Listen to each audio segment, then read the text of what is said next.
Hello everyone, আমি রিমি। আমার রোজনামচার নতুন একটি ভিডিওতে তোমাদের সকলকে ওয়েলকাম।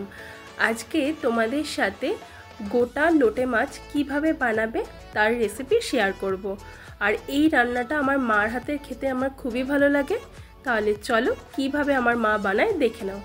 ফার্স্টে আমি এখানে মাছগুলোকে ধুয়ে এক একটা মাছকে আমি 2 পিস করে নিয়েছি। এখন মাছে আমি পাতিলেবুর রস, লঙ্কা গুঁড়ো, হলুদ গুঁড়ো, নুন দিয়ে মাখিয়ে আমি এটাকে 10 মিনিটের জন্য রেখে দেব।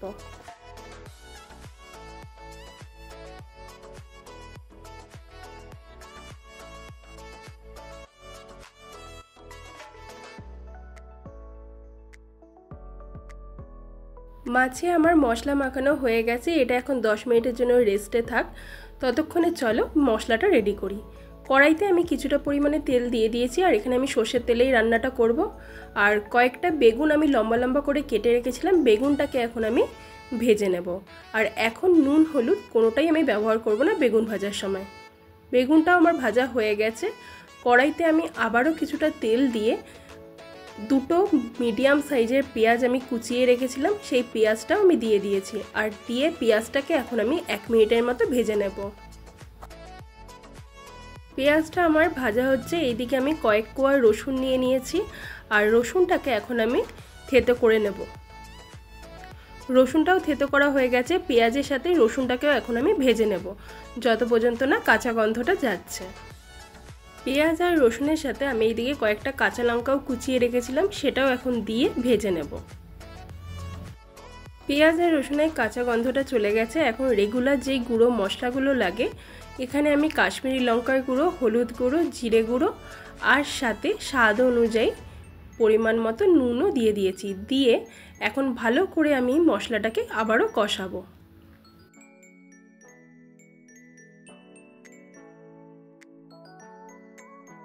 মশলাটা আমার কিছুটা কষানো হয়ে গেছে। এখন আলুও কেটে রেখেছিলাম লম্বা করে, সেটাও আমি দিয়ে দিয়েছি।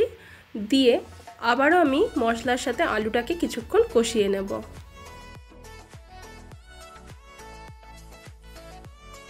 আলুর সাথে মশলাটা আমার কষে এসেছে, এখন আমি সামান্য একটু জল দিয়ে দিয়েছি। দিয়ে আবারও আমি এটাকে কিছুক্ষণের জন্য ঢেকে কষিয়ে নেব, যাতে আলুটা সিদ্ধ হয়ে যায়। আলুটাও সিদ্ধ হয়ে দেখো তেল ছাড়তে শুরু করে দিয়েছে। ভেজে রাখা বেগুনটাও আমি দিয়ে দিয়েছি। দিয়ে সব কিছুকে ভালো করে আমি মিশিয়ে নেব।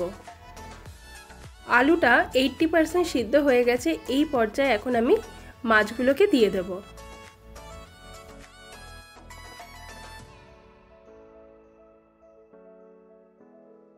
সব মাছগুলোকে আমি সাজিয়ে দিয়েছি। এখন এটাকে 2 থেকে 3 মিনিটের জন্য ঢেকে দেব। 2 থেকে 3 মিনিট আমার হয়ে গেছে। এখন ঢাকনা খুলে আমি মাছগুলোকে খুন্তির সাহায্যে আলতোভাবে এপিট ওপিট করে নাড়িয়ে দেব। রান্নাটা আমার একদম হয়ে গেছে। এখন কিছুটা ধনেপাতা ছড়িয়ে নামিয়ে নিয়ে তোমাদের সামনে আসছি। আর এই দেখো আমি একদম প্লেটে সার্ভ করে নিয়ে চলে এসেছি আজকে আমাদের লোটে মাছ। যদি তোমাদের আজকের এই রেসিপিটা ভালো লাগে, তোমরাও বাড়িতে একবার আমার মতন করে বানিয়ে খেয়ে দেখো। আর এটা গরম ভাতে খেতে দারুণ লাগে। আর ভিডিওটা ছেড়ে যাওয়ার আগে একটা লাইক, শেয়ার, সাবস্ক্রাইব করে দিও। আজকের জন্য টাটা।